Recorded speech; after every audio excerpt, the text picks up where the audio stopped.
Hi everyone, and welcome back to the Sideline Eye podcast. We're looking ahead to the massive Armagh and Dublin meeting coming up this weekend in Croke Park, Sunday 4 o'clock throw-in time. And I'm delighted to be joined by former Dublin footballer Paul Flynn, who was on with me during the league. But it's fair to say, Paul, this is a slightly bigger game than it was the last time I was talking to you. I'm a regular now, Sean. Yeah, it is. It is.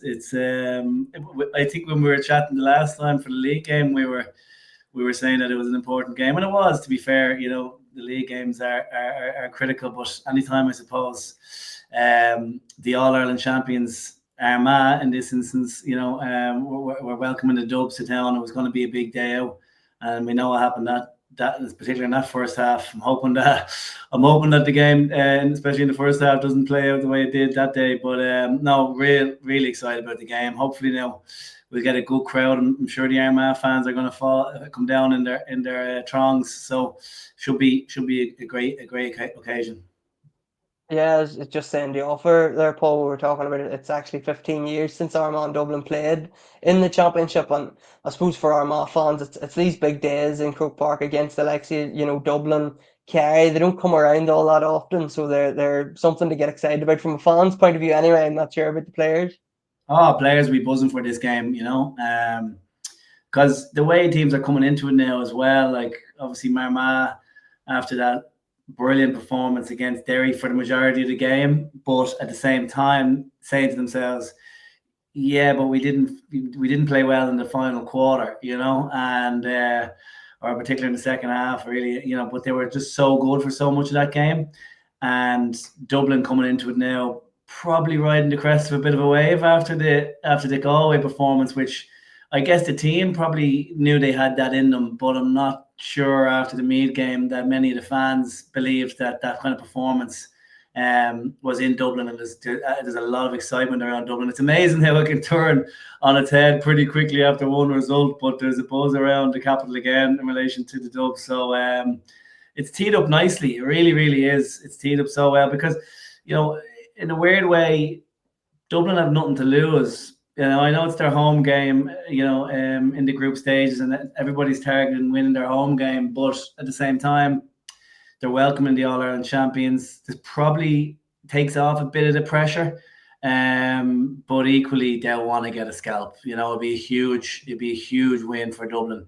I think it's going to be really, really difficult for them. But at the same time, when you come into a game and you've kind of nothing to lose, and it's a nice place to be. So yeah, it'll be really interesting to see how it all plays out, and also what kind of teams that both can line out. Obviously, the team that we see announced on Friday is going to be in bugger all, as we seen last week with Armagh and Rene O'Neill. but yeah, it's going to be a great one. I'm looking forward. I'm going to be in there with RTE, so I'm really looking forward to it. I think that league game, Paul, like both teams have such huge men back. Like Stephen Cluxton didn't play that league game. He's back in nets. You mentioned Ryan O'Neill. Obviously, I think he was there that night against Dublin, but he didn't play. So, with Joe McElroy coming on now, Grimley coming back for Armagh. I think John Small played against Meath, but he didn't play against Galway. I think I have that right. So, like both sides bringing in maybe the big hitters for the championship that we didn't see in the league. Yeah, recall you listing off the 9 players that were missing from the Armagh team in the league game. Didn't seem to bother them too much because the likes of Oisin O'Neill that day was just outrageous, and probably a lot of talk in the build up that Ryan wasn't going to be playing, and then Oisin comes in and pretty much plays as well as Ryan could have, and that's the beauty of the Armagh team at the moment. Like nobody's position is safe, and it does remind me of the Dublin teams that I was involved in, and to much of my frustration near the end of my career, where you're not starting games, and we had a lot of guys who had won All Irelands, who were starters in the team, who were coming in and had to accept that they were bench players, that they were finishers, that they had a job to do to close out a game. And it's really tricky, and it takes a lot of really good management to be able to keep all those guys motivated, keep all those guys aligned with the overall team's goals. But McGeeney, I have to say, is doing such a good job, managing that internally. because you look at teams where players step away, and it's mainly because they just don't feel like they're getting a fair ride.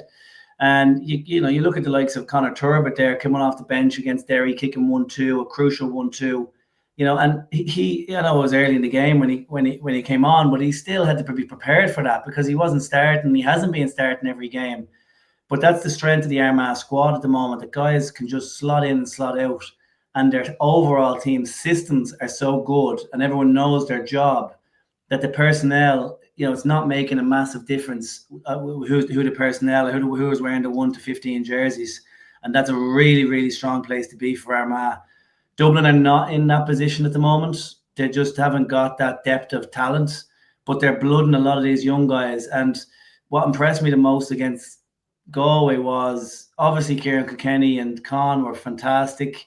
Brian Howard, all the guys you'd expect and that we need to step up if we were going to get big performances, played really well. But the likes of Lorcan O'Dell, Theo Clancy at fullback, Pader O'Cuffik, Byrne, Killian McGuinness, they showed so well in that game. And I hope they can take confidence from that because it's their team now, and they need to own it. They need to own them positions. And there's guys coming back that I don't know if they're going to be fit just yet. Like Paddy Small pulled out the ball up the last day.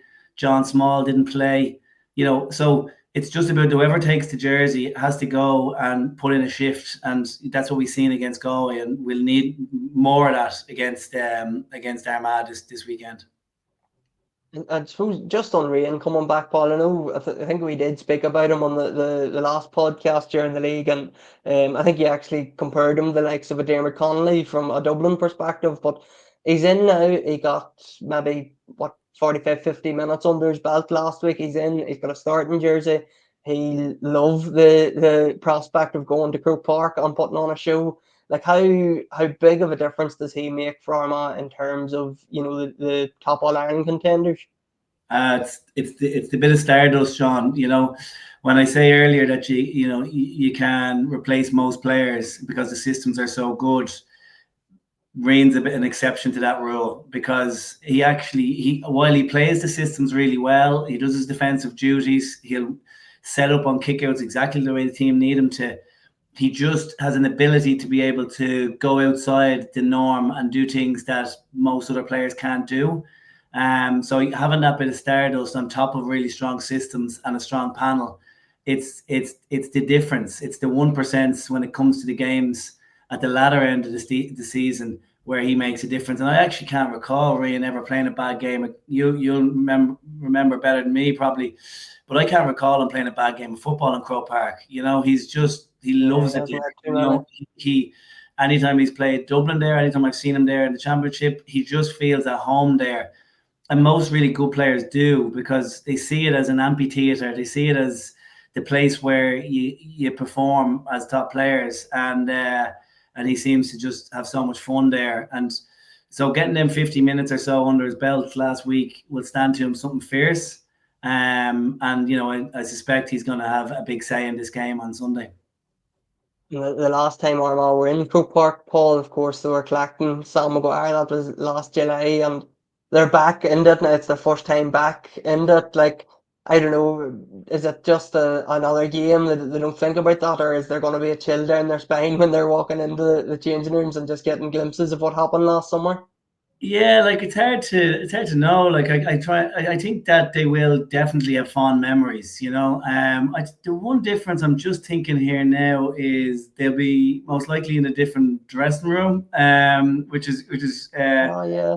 And obviously the reason being is it's done in alphabetical order, and it's a home game for Dublin in this instance anyway. So they'll probably be in.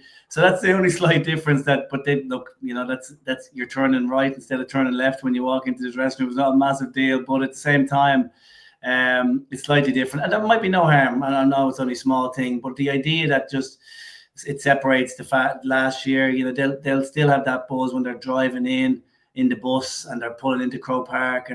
But again, I always believe that you should just park that kind of stuff. That's nice stuff for fans, but from players' point of view, I just feel like you need to just have your game face on and treat it as any other stadium when it comes to performance, because this is a different game. This is a different season. This is a different Armagh team. We've seen the number of changes. So for them, it's just about getting a performance, winning the game, and topping the group essentially by doing that. So that's the carrot for them in this game, which is a lovely carrot to have, and it's something different for Armagh, because last year obviously they came the preliminary quarterfinals route and just scraped into, if I recall, the end of the group stages last year. So it's certainly going to be nice for fans going into the stadium again and bring back such memories. That the scenes at the end of the All-Ireland last year. But I guess McGeeney will be certainly trying to keep them focused on the performance at hand.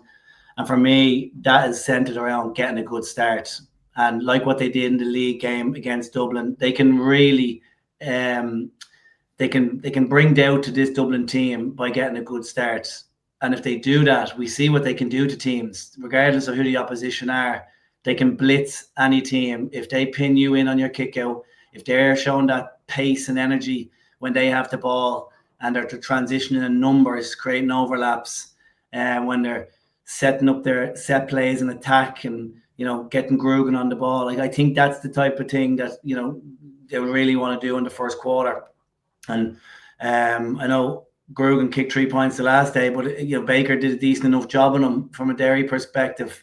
And we've seen that that's the same when they played against Donegal as well with was Ryan McHugh, I think, who did a decent job on him. So I'm curious to see now how Dublin go about that, because I'm not sure I see an obvious person that's going to be able to do that, and it's so that's going to be tricky. If John Small plays, will he do it? But it's a big ask if he's only back, But I think Grugan will be excited about this game too, getting out to Croke Park, because there'll be plenty of space and it's harder to do that kind of man marking job on him.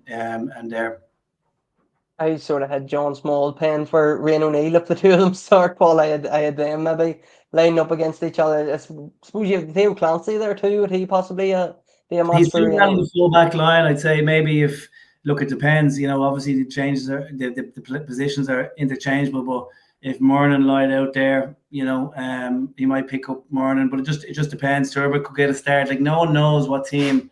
I don't think anybody could try and guess what team McGeeney's going to put out. There's a couple of stable guys who've done really well, and they weren't the guys you would have said they're definitely on the team sheet. The likes of Ross McQuillan, Jerry Oak, I just can't. McMullen, Connaughty, they're absolutes. Murnan, Grugan, but then and McCambridge, but you're then you can fill in the gaps after that. Obviously there's other like Paddy Burns and that in the back, but it's just such a weapon that Armagh have, is that you actually don't know what you're going to be going up against, because they could just interchange guys and they could keep guys back for the last quarter. So yeah, that kind of, it makes it harder to try and guess what the matchups are going to be, and from a Dublin preparation point of view, it makes it tricky. On the flip side, then, Paul, like we're seeing, Conor Callaghan, he's obviously one of the most devastating full forwards in the country. But seeing, I suppose, with Kula first in the club championship, him coming out winning them kickouts and playing a real leader's role, and I suppose he done that performance against Galway as well. So, an Armagh point of view, possibly Barry McCambridge going to him and tracking him all over the field, and then if they do happen to drift out, maybe forcing them the other way and testing Con, going into the defence. So it's just, there's so many possibilities. You had Kieran Kilkenny there too. Was I think he got man of the match possibly against Galway. So the matchups, the one-on-one battles, they're just going to be huge all over the field. They will be, and obviously we're seeing a lot of, zonal defending around the arc at times, but there's still room to kind of try and shut down key players. And Dublin did a really good job of it on Paul Conroy when they played against Galway. They just didn't let him get those easy balls. They didn't let him get those shots around the arc. If he did get them, they were under pressure. So, there is still room for man marking jobs to be done. We're seeing, but there's still that focus on the zone. And I thought Dublin's defensive structure the last day was brilliant. It was the best they've had this season, whereby they did press the ball in the forwards, but they also had options. Like they conceded some kickouts and then pressed. I think that's dangerous against Armagh because they're so good on the ball, but still, when we've seen them get absolutely murdered on the kickout, against Armagh, that's an option for them, now, is to just try and tease them into the corner and try to, set traps for them and try to get Armagh the turnover, because Armagh are vulnerable when they spill that, but every team is vulnerable when you spill the ball. But Armagh really are, because they commit some men to the attack, and they back their own efficiency on the ball. So if they can get some killer turnovers, Dublin go for the juggler. Dublin go straight for the goal, and it's one of their weapons when they get the ball from a turnover. The pace that they can go at teams, and what we seen against Meath was when they did get the turnovers, they kept spilling the ball, but the moves were still lightning quick. It's so tricky to defend against. But against Galway, they just had sharper hands, and they were able to get the ball to the key guys like Costello, like McGuinness, and they were able to slip the scores over. So that's where I just feel like it's going to be a battle. If Armagh dominate the kickouts like they did, in the league game, it's going to be so tricky for Dublin. But if they can just get 50-50 there, and get their hands on the ball, that'll make it, a tighter game. Armagh coming into this as favourites. I'm not just saying that, obviously, but like they really are. Like for me, they've been just so impressive. Even against Donegal in the Ulster final, they were, they were really good for most of that game. So it's a big test for Dublin. And I know there's nothing much won in moral victories, but if they can get a top performance and keep this, and lose this game by a point or so, while they'll be devastated, they'll still get confidence from that, because they'll know that they're not that far off, I suppose you're talking about kickouts, Paul, and we're looking at the goalkeepers. Possibly, we imagine Stephen Cluxton and Nathan Rafferty are going to be the two goalkeepers. Cluxton, obviously, best keeper ever. Rafferty, possibly the best keeper in the country at the minute. He pulled off 4 absolutely stunning saves. We've seen his kick-out retention rate against Tyrone, the way he was able to come out and field kick-outs against Donegal in the Ulster final. I think he set up Barry McCambridge's goal that night against Dublin in the league as well, like coming out the field. So Ethan, he just has the whole package, doesn't he? He does. And I remember after that game, I was up there with RTE, and he came on and did an interview after the game, and he says, because if you recall, they were going to change the rules that the keepers weren't able to get involved anymore. And his quote was, "I could be made redundant tomorrow." And it was really interesting, because being far from what's actually happened, it's like he's got better, even though he's not coming up as much, he's picking his moments. And when he does come up now, he's adding real purpose, and real intent to the Armagh attack. But like his basics of being a goalkeeper, minding the nets, and his kickouts, like his kickouts on against Tyrone was a sick joke. He 18 out of 19 or something like that. He only lost 1 kickout. So his fundamentals as a goalkeeper have got so much better. And like you could argue he's still learning his trade. Do you know what I mean? Like he's one of the, if not, I think the standard of goalkeeping is phenomenal at the moment. Like you've got Beggan, you've got Sean Patton, and you've got Rafferty, and like they're just taking the game to a new level. And I think you're right, Stephen probably started that off years ago, but there's guys now who are taking it to a new level again. And Paul, I suppose just the way that they're going into the game, they both went into the group stages in sort of after devastating losses. Obviously, Armagh losing the Ulster final the way they did, Dublin surrendering their Leinster title to Meath. That have been frustrated, I'm sure, by that and disappointed. But the way these two teams have bounced back showed the resilience that I suppose we know they have. They've been flying into the group stages, and they're going to hope to keep that form going. Yeah, big time. And that's what, for the beauty for the both teams is that there's everything doesn't rely on this game. Like you just look at the Galway Derry game, and you're saying that is there's so much pressure on that game for both teams.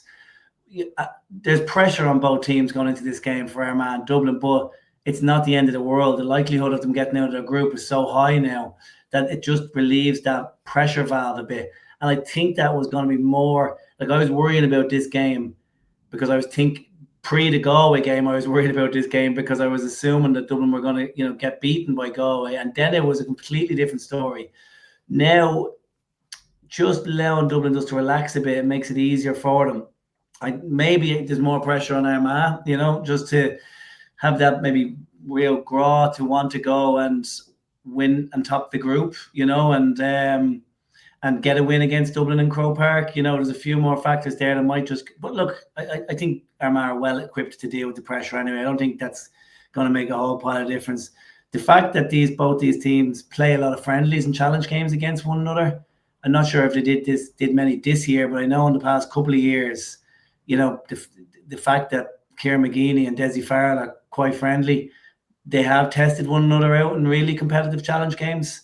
It was part of the reason why I fancied Armagh to win the All-Ireland last year, was because I was aware of these challenge games and how competitive they were, and that there was not a kick of the ball in most of them, So that when teams know one another, that can also, games can take on a life of their own then, So I suspect it's going to be a tighter game than I suspect, and I hope it's going to be a tighter game than what we've seen in Armagh in the league.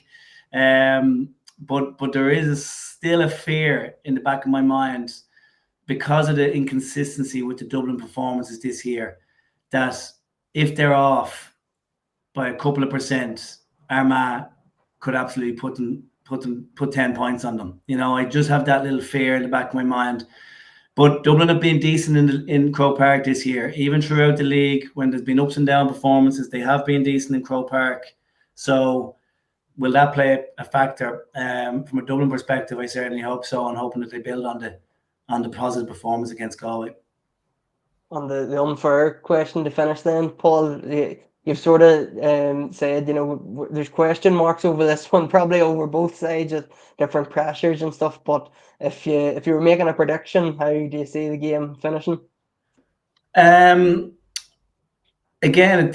I feel Armagh are favourites, and I feel that both teams playing to their capacity, I think Armagh would sneak it. And that's fair a bit on paper. I think they've got a stronger panel, and they're further ahead than this Dublin team are.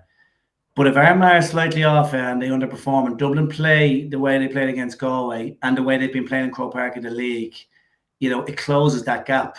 So if both teams left this game with a draw, I think they'd be quietly happy, And so it wouldn't surprise me if it goes right down to the wire. I'm sitting on the fence a little bit with that type of comment, but look, that's the way I see it. Sean, it's so hard to predict these games all throughout the different groups, because there isn't much between all the teams anymore, and that's what we want in the championship. That's what's making the championship probably the best in decades. It's been absolutely phenomenal. Every weekend there's an upset. Every weekend, so it just wouldn't surprise me with this game going either way. But I just feel for Dublin that if Con O'Callaghan is missing, which it's going to be a quick turnaround if he had a slight tweak of his hamstring, and would you risk him? And with the risk of losing for the whole rest of the championship, I think if he's anyway 50-50, they're not going to play him, and that then would just tip it in Armagh's favour. Yeah, it's a huge game, and I know the whole of Armagh are really looking forward to it, and I'm sure the Dubs will come out in good numbers too. So I won't be able to get to the game now because the road from the M1 is going to be blocked up. So it'll be an extra hour on the journey trying to get to Croker, which is a great buzz. I love that coming from Swords, going to a game. When you have Ulster teams involved, because they get out early, and Armagh fans like to be there early, and they'll come out and support their team. So it's going to add to the occasion for sure. But it's going to be great colour in Croke Park. I think it's going to be extra excitement because Dublin are welcoming the All-Ireland champions, and so really, really looking forward to it. So hope everyone enjoys the game. Yeah, it's going to be a brilliant one. I hope it lives up to the hype that we have given anyway, Paul. But as usual, we'll be covering it with previews, match reports, interviews, and we'll hopefully have a podcast as well on Sunday or Monday to review the game. So I'll speak to everybody then. Paul, thanks very much for coming on. Great to hear for your thoughts, and I'll maybe see you on Sunday in Croke Park. All the best, Sean. Good luck there, Matt. The 2025 season is here, and with it comes huge ambition and momentum, both on and off the pitch. We're building for the future, investing in top-class county training facilities to support our players and county teams. Thanks to your support, we've already made incredible progress, delivering 2 full-size grass pitches. Now, work is underway on a brand new strength and conditioning hub. We're not stopping there. This is a game-changing time for our county, and we need your support. to take it to the next level. Join us in building a brighter future for our teams, our players, and the generations to come.